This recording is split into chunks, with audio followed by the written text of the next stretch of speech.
Well, hello, everybody. Welcome to today's episode of Being Me, where we're excited to have the opportunity to chat with the amazing Case Kenny, an Instagram influencer, author, and creator of the popular podcast, New Mindset, Who Dis.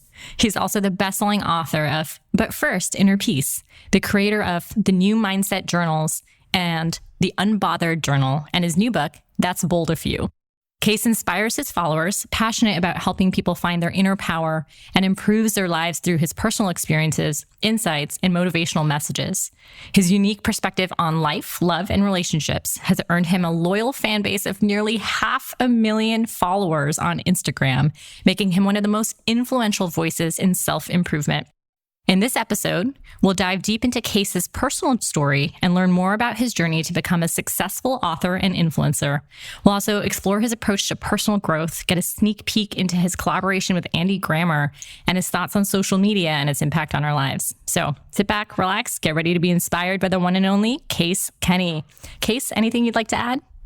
No, that was fantastic. Thank you so much for the kind intro. I feel very hyped up and honored and privileged to be here. So thank you.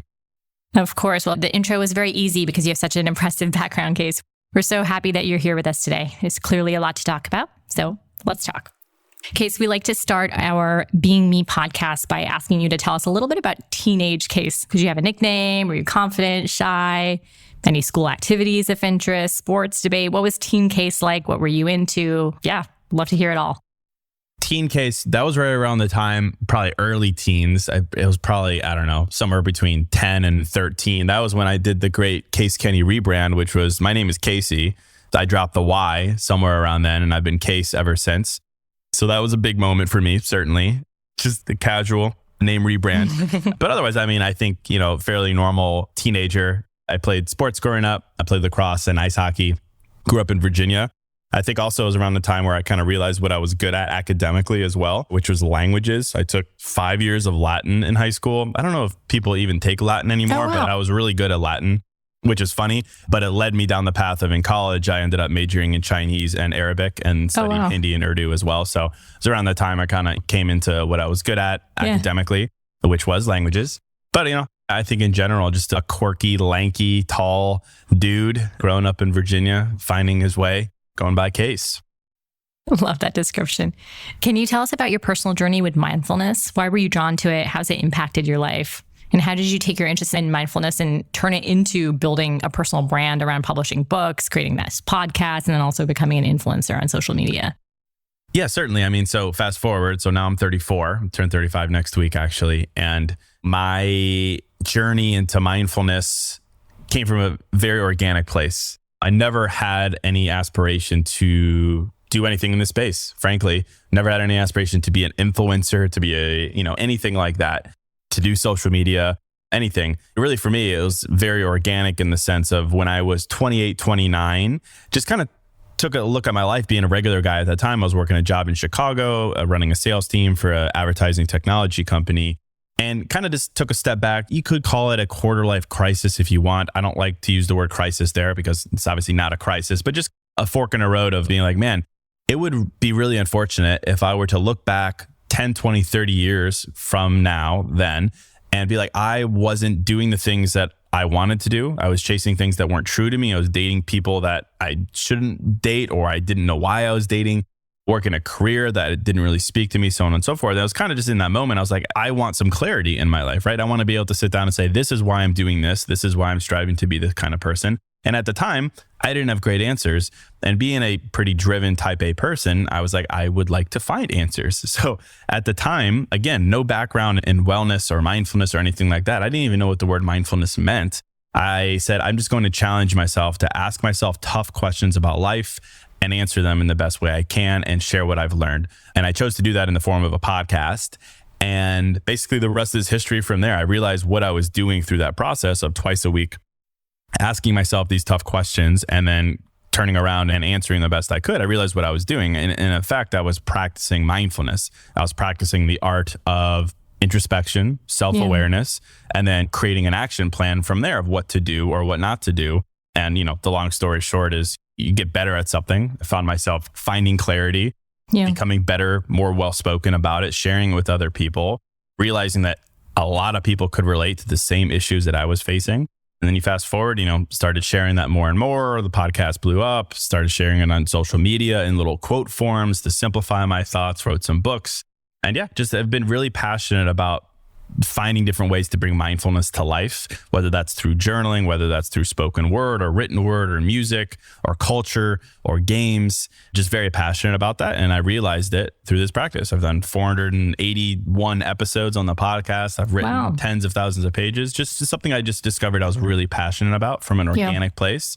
And really my North Star is that of just staying true to myself, only speaking about the things that I have immediate relation to, and just being honest and open in that sense. And it's worked really well for me. And it's been really helpful for me. I always say the podcast is my form of therapy. Sure. And it helps other people. So, it's a privilege to be able to do it for a living.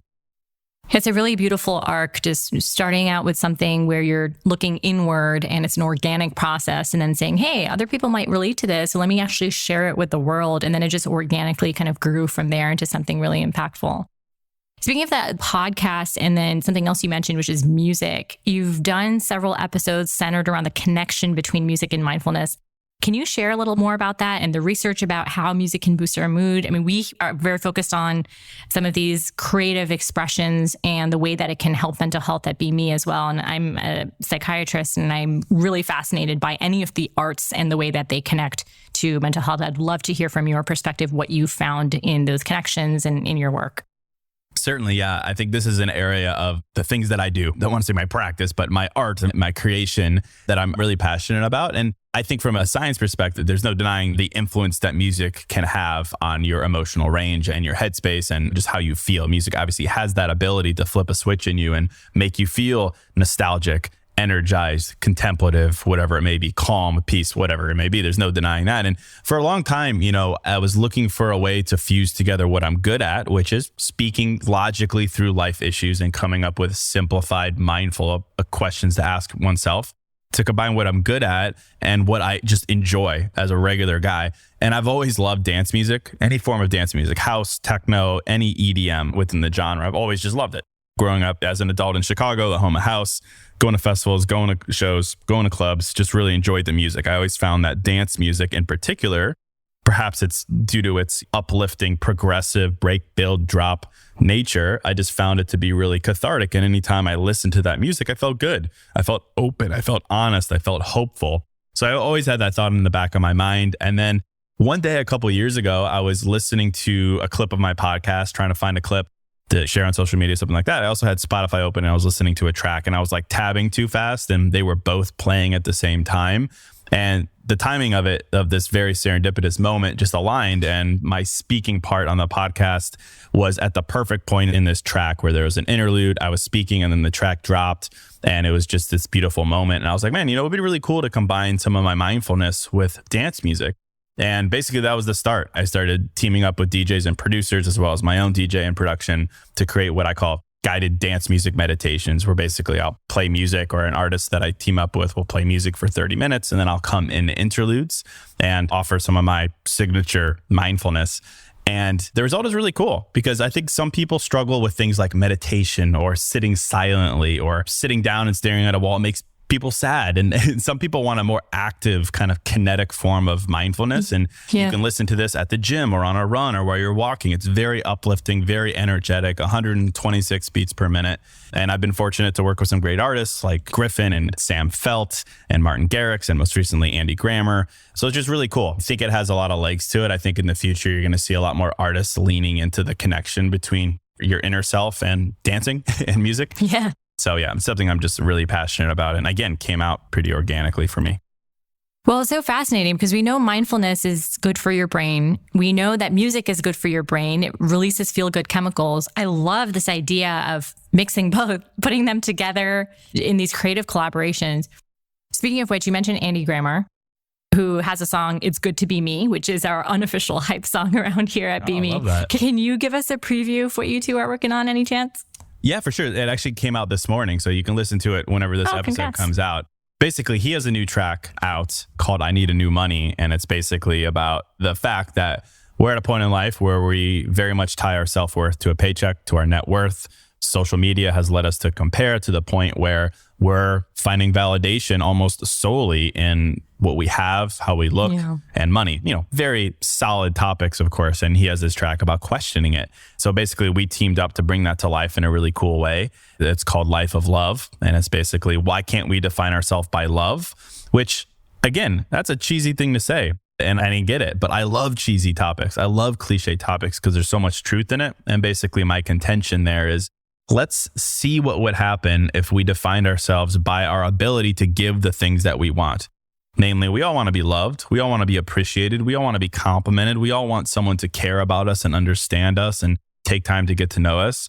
And I think sometimes we get so caught up in the cycle of maybe not having those things or having had failed relationships that made us rethink our worth in that respect. And I basically just brought home the point of what would happen if we gave those things first. If we offered love, connection, empathy to other people and see what happened. I found personally in my life, as much as a cliche as it is, like the more you give, the more you receive. And if we can maybe just try just for a month, for a year, just see what happens when we define ourselves by our ability to give love and see how much we receive in return. Just a hopeful message around love, about identity, and around self-worth.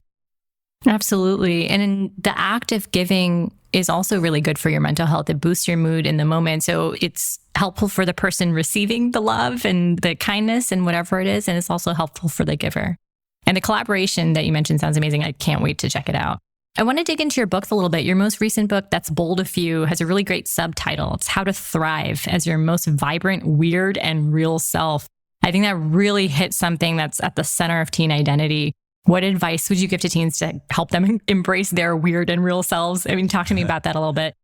I think we could talk for hours and hours about that. The book was basically 5 years of mindsets that I've learned specifically around identity formation for us and how we perceive ourselves and how we perceive our worth in relation to other people and how we can push ourselves to unlearn. Because I'm sure you'd agree in a certain sense, a lot of the things that hold us back, a lot of the things that diminish our worth, a lot of the things that make us feel insecure or frustrated, it's things that we've learned and picked up along the way that aren't necessarily true, that have blossomed into inhibiting forces in our lives, imposter syndrome in our lives. And I think a lot of the things that we're capable of, they lie on the other side of just unlearning, letting go, healing, forgiving, things like that. So it's a book of mindsets, questions to ask yourself to get back to who you really are. And I think we're all capable of being weird in a great way, vibrant in a great way, kind, open, honest, real in a great way. And I think there's a lot of different ways to slice and dice that. But I tried to really simplify it as best I could in 19 chapters. And I like the title, That's Bold of You, because basically it's a return to being bold, not in your face or loud or obnoxious or anything like that, but just bold and being who you are and finding people who appreciate that and letting go and healing and forgiving the ones that don't. And along the way, challenging some of the things that you've learned, challenging the things that you've been chasing. Maybe you've been chasing them because you didn't have them in adolescence and you think you need that to be validated, or chasing something that you see in pop culture, but it's really not true to you, or chasing something because you've been comparing yourself to some finish line that maybe doesn't even make sense for you. Just challenging yourself to come home to things that are true to you. And I think that's a bold thing to do, but I think it's the most rewarding thing you can do. And it's probably one of the best things you can do for your mental health, because that gap between what you're chasing, who you think you should be, or what everyone else is doing or being that feels different from who you really are, it's that gap that typically causes distress. It causes you to feel unsettled, upset, anxious, worried, inauthentic, and it just makes you feel like something's wrong. So the more that you can identify what you really value and who you truly are and want to be, and then take actions in line with those values, the more it closes that gap and the better it is for your mental health. Yeah, that's exactly it. And really the catalyst for writing that book was like just the tremendous upside I've seen from our ability to be vulnerable. And that doesn't necessarily mean sensitive or anything, just vulnerable. Vulnerable means real honest with yourself and with other people. And I read this study called the Beautiful Mess Effect that these researchers put on several years ago. And it was basically just how, as humans, we're kind of hypocritical in the way that we see the topic of vulnerability, of realness, in that we like real vulnerable people in our lives. We love weirdos. We're like, that's so great. Like how weird he or she is. It's so great that they are so true to themselves and they're willing to do this, that, or the other. Like we admire that in other people, but in ourselves, we don't. We think it makes us less. We think it makes us weird in a bad way. We're very averse to that. And basically, the study was really interesting in breaking that down and just showing the hypocrisy there, but in a good way. And it just really made me rethink of how can we get to a point where we align the way that we judge other people in a good way, but how we're unfairly harsh on ourselves, and some mindsets that really came from that. So that's a big word for me, vulnerability. Absolutely. And sometimes it takes this idea that you mentioned of unlearning what we had learned before about we can't be vulnerable because that makes us weak in some way. It's unlearning all of these negative stories that we tell ourselves. Speaking of which, we were particularly intrigued by chapter 12 of your book, That's Bold of You. You talked about taking control of the stories that we tell ourselves. And you talked about something called the Misogi challenge. Am I pronouncing that right? Yes, I believe so. Can you explain a little bit about the ideas behind Misogi and how teens can use it in their own lives? Yeah, misogi is a really cool thing. Again, this is from Japanese culture, so certainly not something of my own creation, but the misogi is part of a purification ritual in various religious sects in Japanese culture, and is basically cleansing part of this ritual. And basically it's, cleansing yourself in ice cold waterfall water, cleansing your spirit, bringing yourself back into your own. And so that you're energized moving forward, cleansing yourself of doubt and all these different things. That's the basis. In culture, there's this thing called the Misogi challenge, which people have taken the idea of misogi, which is cleansing yourself of doubt and moving forward with power in the form of a once a year, ridiculously tough physical over the top exertion challenge that you could do yearly. So came from fitness culture, came from endurance athlete culture, where basically people would once a year train for something totally unnecessary, but train for something like climbing a rock wall for 24 hours or doing 3 marathons in a day. Those are the crazy ones, right? Or just whatever to you is a very difficult thing. I'm tired just hearing this. Yeah, it's exhausting. So it came from like hardo culture, right? One of the guys who kind of had the idea that's kind of pushed it. A couple guys really had this, Kyle Korver, a couple of these former athletes. He was quoted as saying, the idea is you have a 50% chance of succeeding and a 50% chance of dying. And obviously that's a joke, but it's just saying that it's a very difficult. It's that sweet spot, just where we want to be. Yes, right in the middle, right where you're on the edge. And I always saw that. I was like, man, that's pretty intense. These guys are insane. Like, look at this. That's really cool. But I was like, I like this idea of once a year pushing yourself to your limit and redefining what is possible, because every time you do it, you're like, well, that wasn't so bad. I can go harder. I could go further. I thought that was really powerful. But my idea with that is like, why limit ourselves to once a year? Why not have what I spun it as a misogi mindset, where every day, every possible time you have a task in front of you that you don't want to do, that you think is insurmountable, that you think is too difficult, you go for it and you redefine what is possible for you. I think the power of a misogi mindset is you're constantly redefining what is possible for you rather than sitting in the confines of limits that maybe aren't true limits. And also, I like the idea of misogi because it really defines something personal. With a misogi challenge, you don't have to do that. No one is saying you should do it. You're doing it because it's personal to you. And again, the idea of unlearning is we're unlearning things that aren't true to us. The things that we've been told, the ways that we've been told to be realistic, the ways that we've been told what we deserve or don't deserve. The idea of misogi is coming home to you and what is personal to you. Take everyone else out of it, take your parents out of it, take the internet out of it, and you're doing something for you on a yearly basis or on a daily basis. And you're redefining that. So I like grabbing hold onto words or mantras that you could literally keep in your pocket. And if you're in a moment, and you're like, man, this is too tough. I don't want to do this, or I don't want to learn that. You say, misogi, I've got to do it. I've got to do it because I want to redefine what is possible for me because I know the value of that. And you're not just talking about physical tasks ahead of you, right? No, like, oh, I need to climb a mountain today. You're talking about mental tasks. Like, I need to push through this meditation practice and make it to minute 2 because I just started it and my mind's wandering. Can you give some more examples of what you mean? Yeah, I'm almost exclusively talking about non-physical tasks here. I mean, sure, about your work. If you're laying on your couch and you're like, I don't work out, I don't want to work out. That's the moment where you've got to go and work out. But it's the simplest things. You're sitting on your couch, you see dishes in the sink. I don't want to do the dishes. Misogi, you've got to do the dishes. You have to do it. And I know that's not like a limit, but these are ways to build up what is possible for you, given your ability to do it. Or it's you're trying to build a business. You've got to send more emails. You want to go on a date with someone. You've got to ask him or her out. You've got to do these things that if there's doubt involved, if you have a little voice in the back of your mind and you're tempted to talk yourself out of it, I just encourage people to say, misogi, I've got to do it because you know the benefit of trying, of redefining what is possible for you. and for saying this is personal. I want to do this because I want to do it, not because people expect it of me, but because it's personal for me. So yeah, every function of society, I think this can apply in. Well, I'm going to definitely tell myself misogi when I'm looking at my dishes tonight. Yeah, there you go. So I want to switch gears and talk a little bit about your social media presence and some of the things that you talk about. So I know on Instagram, you often discuss the importance of self-love and self-care. That's a very, very important concept. And we are very focused on it at BeMe as well. Can you give some examples of the self-care practices that have worked for you? Examples are always helpful from anybody. I think there's no end to driving inspiration from what other people do to take care of themselves. And then we can all kind of take those nuggets and incorporate them into our own lives. Yeah, I'd say practically two. I think the one that's had the biggest impact in my life is journaling. I think journaling is such a powerfully personal and introspective time that you could carve out every single day. Like I talk to a lot of young men, and I still think there's aversion to like going into therapy immediately as a young man.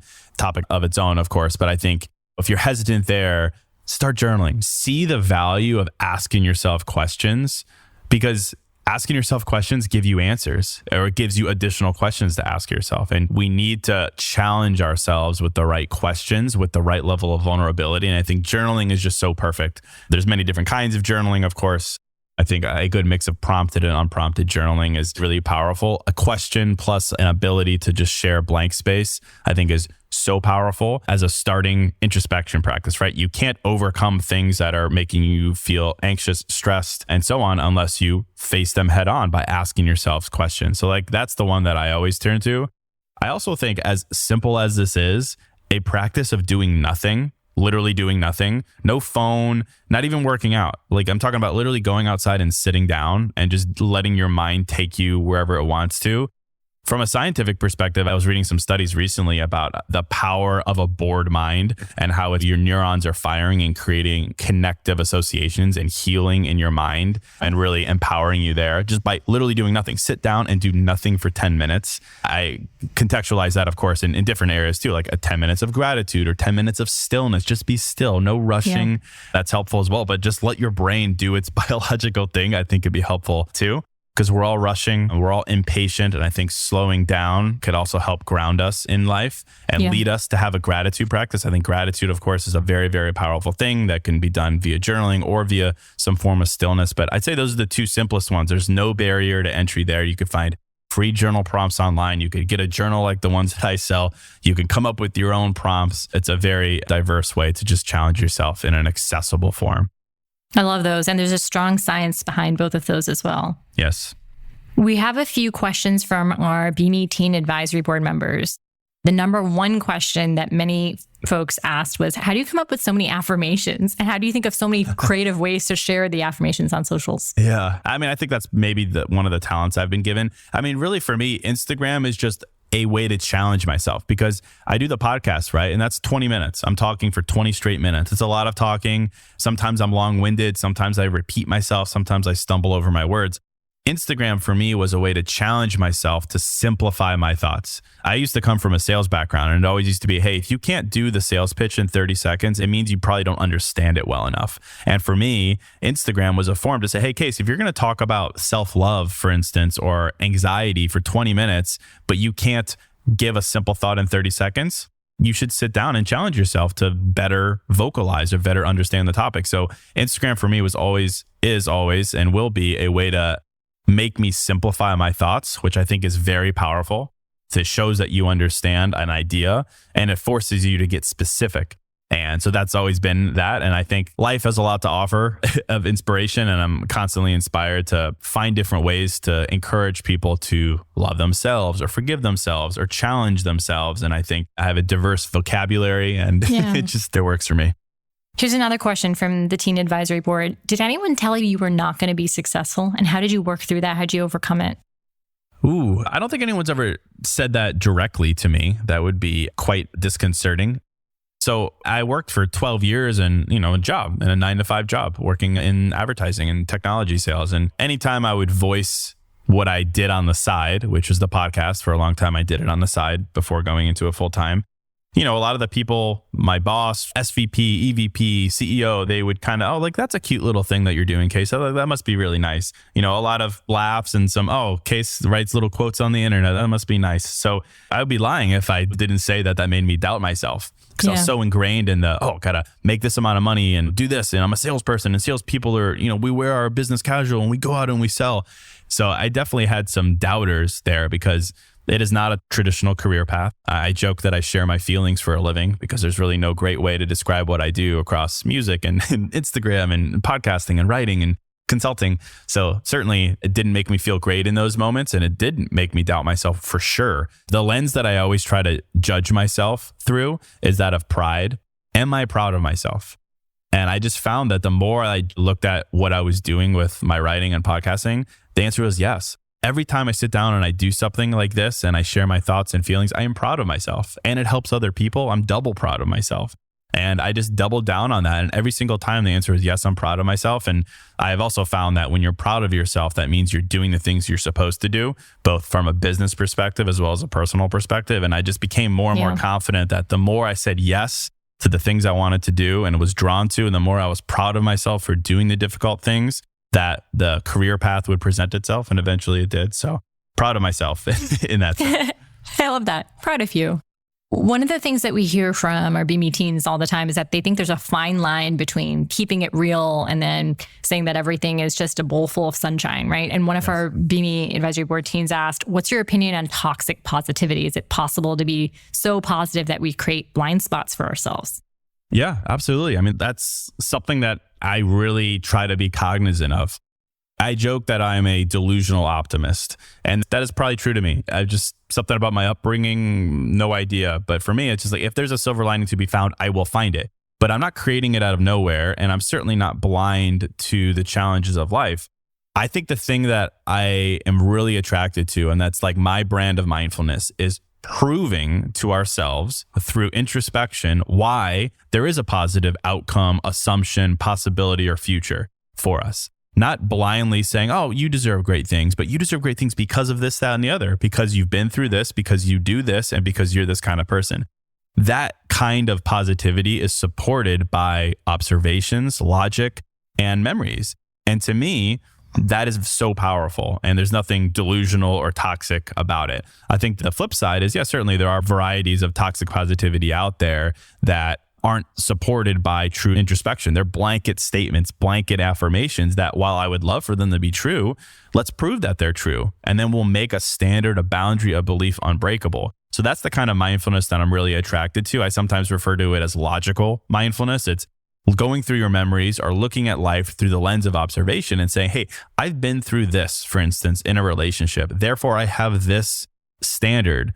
And because I've been through that and I learned through that and I have this standard, I'm not too picky, for instance. Or why are you so hopeful about your future? Well, because I'm doing this, that, and the other, and I believe it will pay off. You're putting in the work. There's a why behind the belief. And that's what I'm really attracted to. And I think when that's the foundation for your belief system, there's nothing over the top about it because you have supporting proof.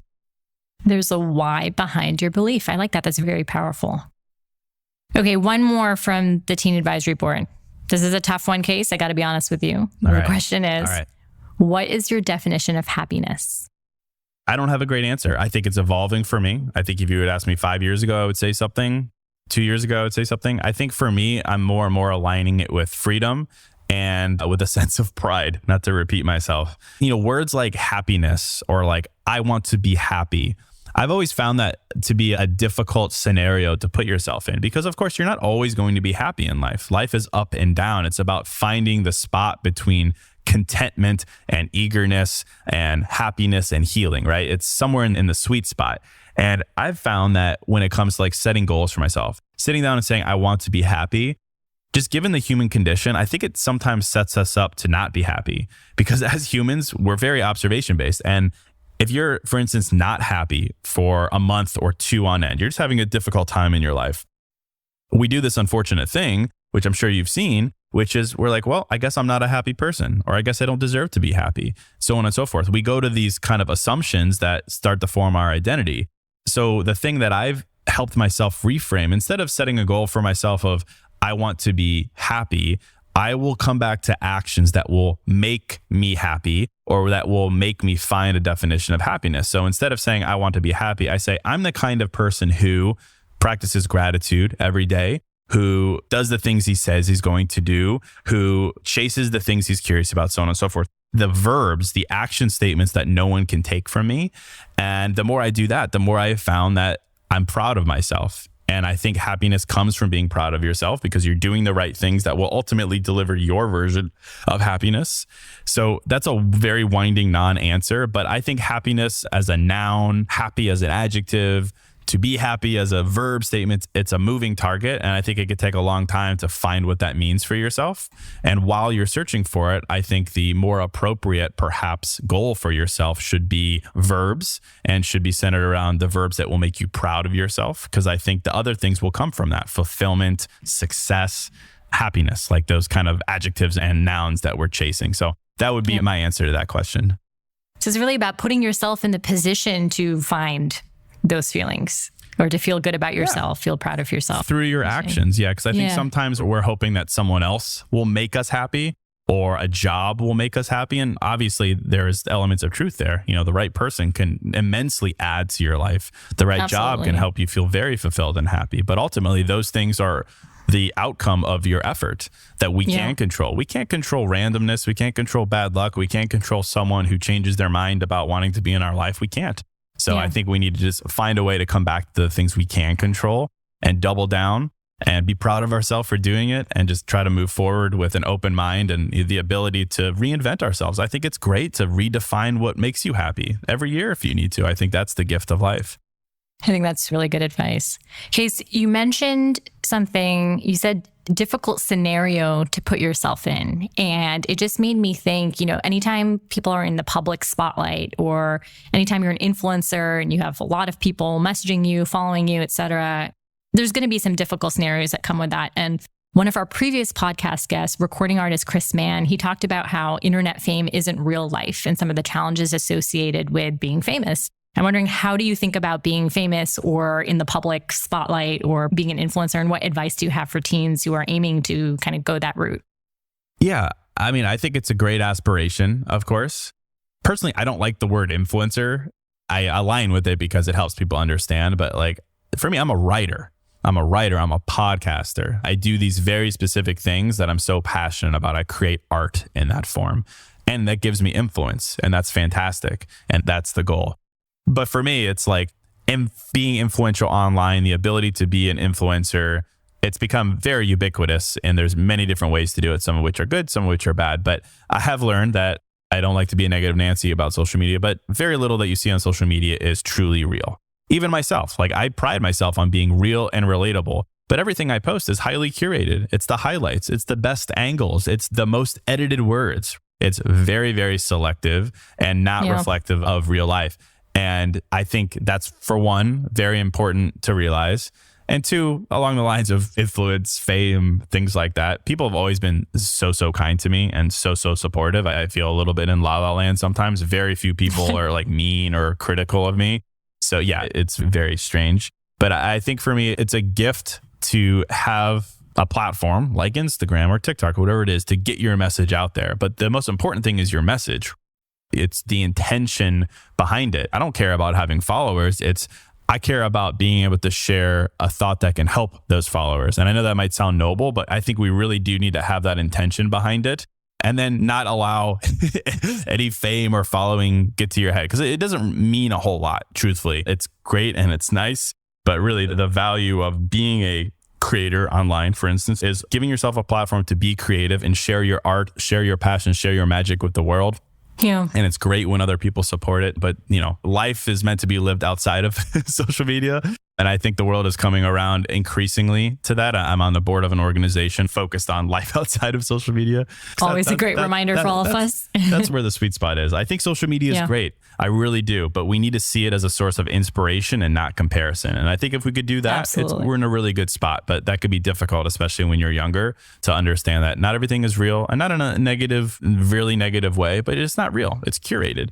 Be inspired by it, but, you know, get out there and create your own version of that for yourself. What have you learned from this experience, just of being a leading voice in the mindfulness community, of creating the art that you do? What have you learned? I think I've learned that the human experience is much more universal than we might think. I think in moments of loneliness, in moments of anxiety, in moments of confusion, we think we're alone in that. We think we're the only person who's ever gone through this, that, or the other. And obviously, if we really think about it, we know that's not true. But in those moments, we feel very alone, and spending years talking about these topics, listening to other people, hearing other people, receiving messages from other people. The human experience is very, very universal, and people can really relate to what I talk about. And I think that just really inspires me to know it's a kind of a throwaway statement sometimes, but you are never alone in what you're going through.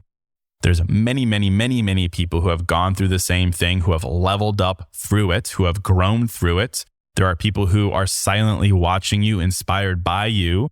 I've just found stepping into this space and being the guy who shares his feelings for a living, it just opens your eyes to life and the connectiveness between humans and the experiences that we all go through, and just kind of the ups and downs and how exciting that is. I think I've just really realized through the process that we're all striving for moments in life, like big moments, like finding our person or getting a paycheck or getting a home or being free of some anxiety. And I think we all deserve to find those moments through hard work, but the majority of our life is spent in what I refer to as in-between days, right? You're in between days, and that's the sweet spot. And I think I've just learned that we need to embrace the in-between days, because that's where the magic happens. That's where the majority of our life happens. There's a quote from Jerry Seinfeld where he says, you know, parents are always putting pressure on themselves to carve out quality time for their kids. He's like, I don't really like the word quality time. I like the word garbage time. When you're sitting on the couch with your kid in the morning and just talking about cartoons, or you're eating cereal late at night, like garbage time, in between time. That's the majority of our life. And we need to find a way to be content to sit in it, not always chasing something else. And I've just found that through doing this, we all have the same garbage in between time. And that really is the gift of life. I wholeheartedly agree. I feel so inspired just listening to you and having this conversation. Before we go, Case, what advice would you like to leave our teen listeners today? Well, I think hot off that, I have like a couple sound bites that I won't shut up about, that if my friends or girlfriends, they always like, oh gosh, here comes Case with his sound bite. But the one that I come back to time and time again, particularly in light of what I just said, is we're always chasing something more, something better, something in the future. And it's great to be motivated. I'm a very type A motivated kind of person. But if we don't find a way to be content in the present, we're going to look back and regret that. And I don't want to regret that. I don't want other people to regret their in-between days that they let pass by. So the soundbite that I always come back to is, the absence of what you want does not negate the presence of what you have. You can live a very fulfilling life and still want more, but still be content with what you have. Finding the balance is the key. Not being blinded by the things that you want, partner, status, money, job, career, not being solely focused myopically on that you forget everything you have, the growth that you have had, the things that you have grown into, the person you have overcome and forgiven yourself for, those kinds of things. Like, the thing that continues to elude us does not define our lives. It's the things that we do have, the gratitude we can have in the moment. And I'm just really big on that. And I think oftentimes in the pursuit of life, we're so focused on two words that we forget the other two words. And the two words that we're focused on are bigger and better. We always want bigger and better. And again, I think that's fine. But I think sometimes in life, the most fulfilling things that you deserve, that will offer you the most happiness, it could be different or it could be simpler. And I think sometimes we just need to open our eyes to that. Bigger, better, or different, or simpler. Just open your eyes to that instead of myopically being always focused on bigger and better, bigger and better, bigger and better. Maybe it's different. Maybe it's a different path. Maybe it's a simpler path. Maybe it's a path of unlearning. That's what we need to pursue. So I'd say somewhere in there is the sweet spot that I think has really helped me, and kind of taken some of that pressure and rushing that I think we all fall into. I love that. So helpful. Thanks again, Case, for being on the podcast today. For everyone listening, Case's new book, That's Bold of You, is available now on Amazon, and he can be found at case.kenny on Instagram. And his podcast, New Mindset Who Dis, can be found on Spotify or wherever you stream. Until next time, this is Dr. Neha Chaudhary and the entire BeMe team reminding you to keep being you.